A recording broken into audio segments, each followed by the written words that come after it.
Hello. Thank you for being here. Okay, let him ask. Hello. Sorry if I'm not as articulate as I could be. It's weird to see you guys in person. I am kind of interested in the wordplay, specifically Charlie, because I've seen the most of you online, but also Candace, but I'm afraid I have nothing to ask, but specifically Charlie. A lot of the wordplay you use, and a lot of the sources that you draw on, like the statistics, you're very good at just ramping off statistics and throwing them into the person that you're arguing. I was wondering, where do you collect your sources, and do you make them easily accessible?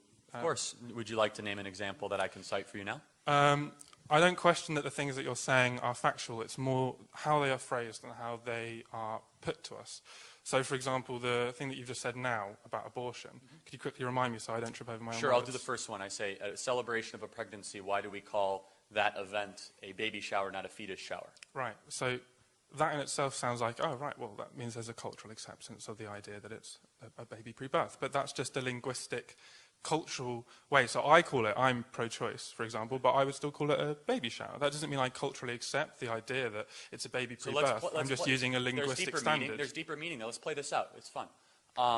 So if the individual that has the baby shower decides right after the baby shower to have an abortion, what is that inside of her called? I don't want to do this, if that's all right. I don't want to do abortion. I know, but you see all of a sudden your argument can I use a different up? example if abortion is kicking up too much dust? Say that again. Can I use a different example Sure, of a fact? that's fine, Okay, that's so perfectly fine. the first thing I saw with you in was your political debate with Hassan. Yeah. That was the first thing I saw of you. And you said, you'll probably still remember it, but it was that the worst 10 cities in America were run by Democrats. Yeah, the poorest, most murderous. Yeah. Right. So I looked it up because I wanted to read up on it, and there wasn't a source in the video mirror I'd seen. And that was correct. But it was also correct that of the top 10 cities, most of them were Democrat. And across the board, on average, most cities are Democrat. So the fact that you took it out of the entirety of the fact, which is that most cities are Democrat, the top best cities are Democrat, and the worst cities are Democrat, and you chose to only say that the worst cities are Democrat. Top best cities are Democrat? Well, so he means the most he means the wealthiest. In the same way that, yeah. So the study that I found that mirrored your statistic said that. So cities tend to be more, urban areas tend to be more to the left, just as they are. But when Republican mayors are actually allowed the chance to govern, the results are remarkable. And so let's juxtapose cities versus states, or even if you want to extrapolate what my argument was really talking about. In the laboratory of democracy theory, which we all believe in, which is when certain states are allowed to have juxtaposed policies and contrast against each other, you see huge differences. So the most prosperous, most job-creating, most entrepreneurial states are ones with Republican governors and low-tax, low-regulation type policies.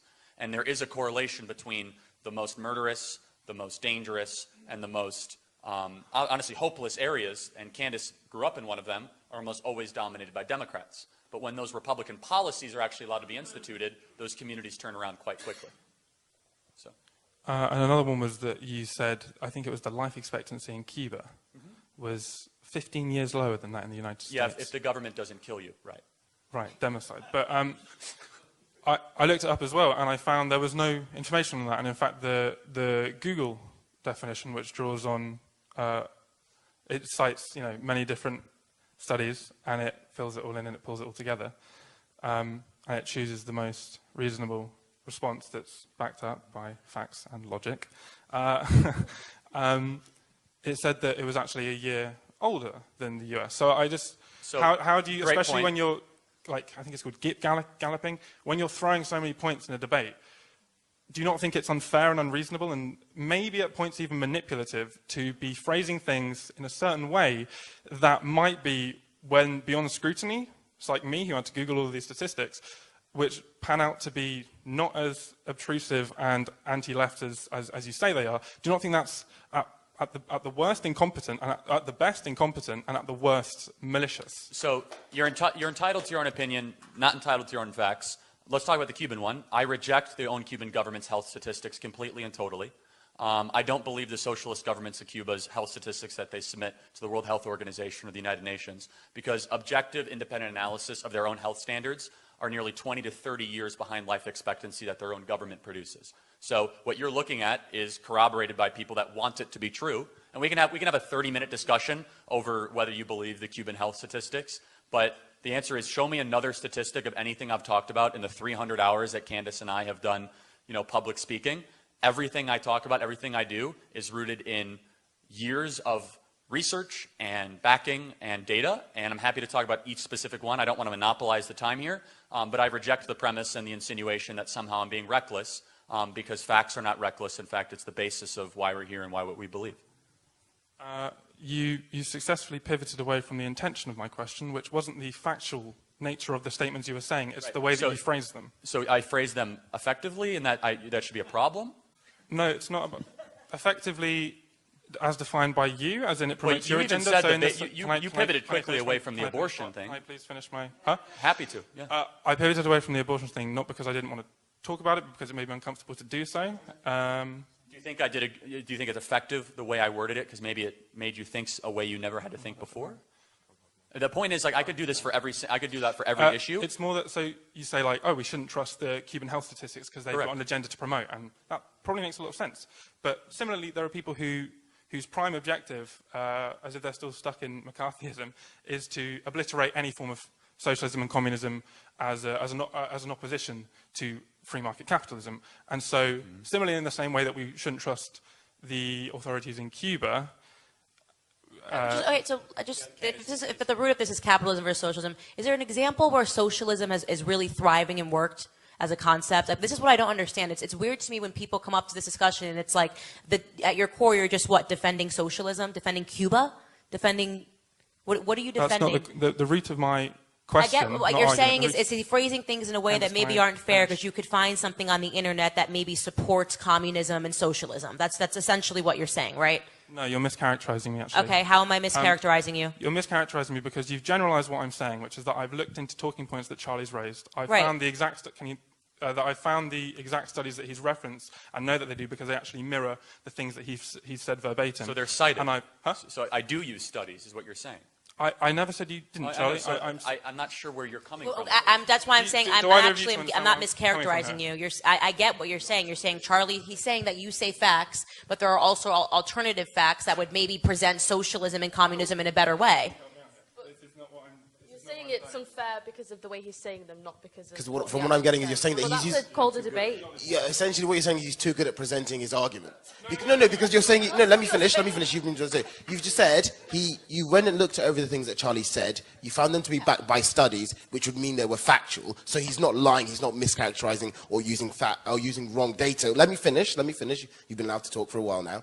And then, but the way he presents him in an argument when you say he's galloping maybe make his opponent afraid to talk. Or I don't know what it does. Basically, to them. However, to argue with himself. The bottom line is you're saying Charlie's using facts. I don't get how that can be a disagreement. That Charlie uses facts in his arguments. You're saying that he's not presenting other facts that would defeat his debate. Yeah. So you're basically saying he should do also the job of Charlie Kirk and whoever's debating him, which is just ludicrous. That's essentially what you're saying, is that Charlie should say, okay, you should look at a socialist country and say Venezuela people are killing their pets to eat food, etc. However, in this situation, they had really good weather and it was sunny, etc. I don't understand how you want him as one side of the... I'm going to finish. And by the way, another good use of this time would have been if you actually had the alternate facts and just debated Charlie. Just said yes instead. While you were here, as opposed to debating the concept. There's no point having your own opposition without actually getting the facts yourself to come and debate, rather than saying he uses facts too well.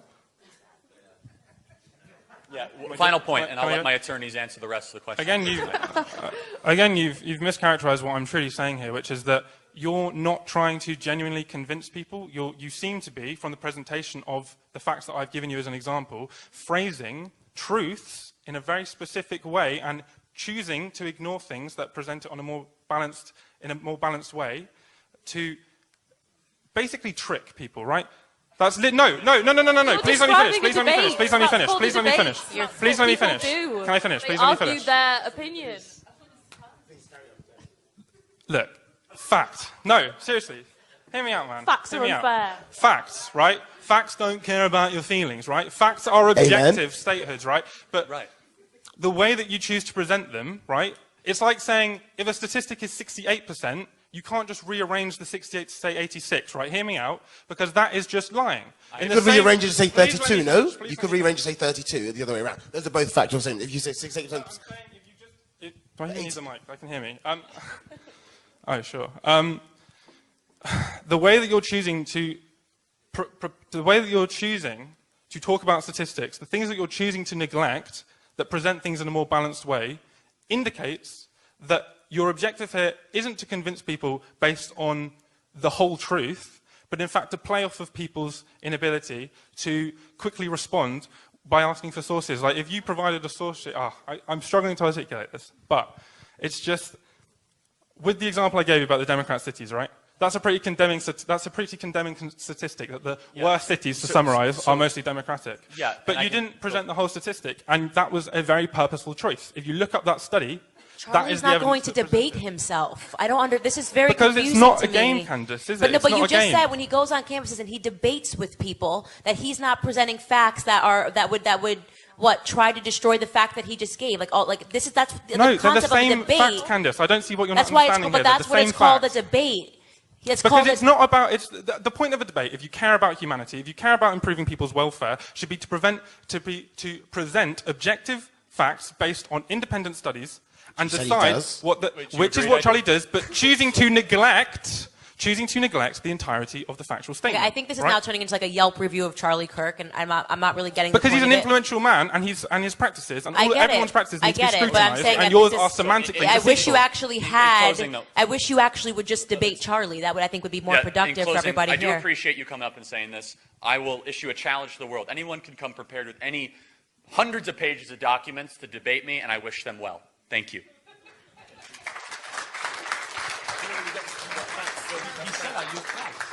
Don't forget to like, share, and subscribe. Thank you for watching.